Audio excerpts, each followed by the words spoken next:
ഈശോ മിശിഹായിൽ ഏറ്റവും പ്രിയമുള്ള സഹോദരി സഹോദരങ്ങളെ, പന്തക്കുസ്ത തിരുനാളിന് ഒരുക്കമായുള്ള 3-ാം ദിനത്തിലേക്ക് നാം പ്രവേശിക്കുകയാണ്. അപ്പസ്തോല പ്രവർത്തനം 1-ാം അധ്യായം 14-ാം വാക്യം.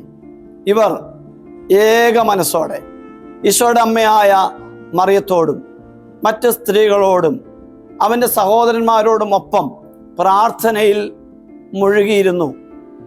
ഈ വചനം വളരെ പ്രചോദനം തരുന്ന, ആത്മീയ ഒരുക്കത്തിന് നമ്മളെ ക്ഷണിക്കുന്ന, വില കൂടിയ ദൈവിക ശക്തി നമ്മളിലേക്ക് പകരുന്ന ഒരു വചനമാണ്. 2-3 കാര്യങ്ങളാണ് അവിടെ നമുക്ക് ശ്രദ്ധിക്കാനുള്ളത്. ഒന്ന്, ഏക മനസ്സോടെ. പ്രിയപ്പെട്ടവരെ, പരിശുദ്ധാത്മാവിൻ്റെ ശക്തമായ സാന്നിധ്യം എന്നിലും നമ്മുടെ കുടുംബങ്ങളിലും നമ്മുടെ കൂട്ടായ്മകളിലും നമ്മുടെ സമൂഹങ്ങളിലും ഒക്കെ വെളിപ്പെടാൻ നമ്മൾ വ്യക്തമായി പാലിക്കേണ്ട ഒരു കാര്യം, ഐക്യത്തിൻ്റെ, കൂട്ടായ്മയുടെ, സ്നേഹത്തിൻ്റെ ഇടങ്ങളിലേക്കാണ് പരിശുദ്ധാത്മാവ് സജീവമായി ഇറങ്ങി വരുന്നത്.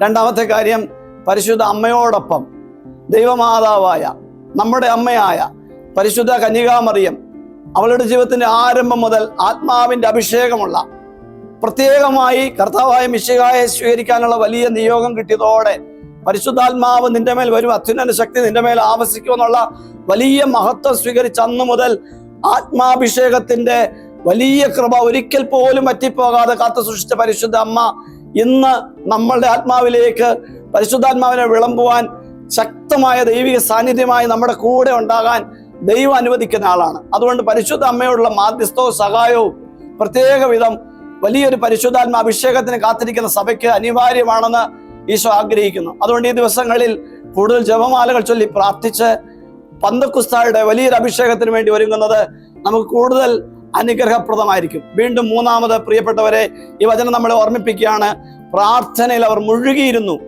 Immersed in prayer. കർത്താവിൻ്റെ വലിയ കൃപ ഒഴുകാനുള്ള ചാലാണ്, വലിയ കൃപയുടെ നദിയാണ് പ്രാർത്ഥന. പ്രാർത്ഥനയിലൂടെയാണ് പരിശുദ്ധാത്മാവ് ഒഴുകിയെത്തുന്നത്. ഈശോ മിശിഹായെ കുറിച്ച് ഈശോയുടെ ജ്ഞാനസ്നാനത്തിൽ പറയുമ്പം ഈശോ പ്രാർത്ഥനയിൽ ചെലവഴിക്കവേ ആത്മാവ് ഋഹാദ് കുരിശ അവൻ്റെ മേൽ വന്ന് നിറഞ്ഞു. പ്രാർത്ഥനയിൽ നമുക്ക് ഈ ദിവസങ്ങളിൽ എത്രമാത്രം സജീവമായി ചെലവഴിക്കാൻ സാധിക്കുമോ അത്രയും ആത്മാഭിഷേകത്തിൻ്റെ സാന്നിധ്യം ശക്തമായി നമ്മളിൽ വെളിപ്പെടും. നമുക്ക് കൂടുതൽ സജീവമായി പ്രാർത്ഥിക്കാം. ഈശോയുടെ ആത്മാവ് നമ്മളെ സഹായിക്കട്ടെ. ആമേൻ.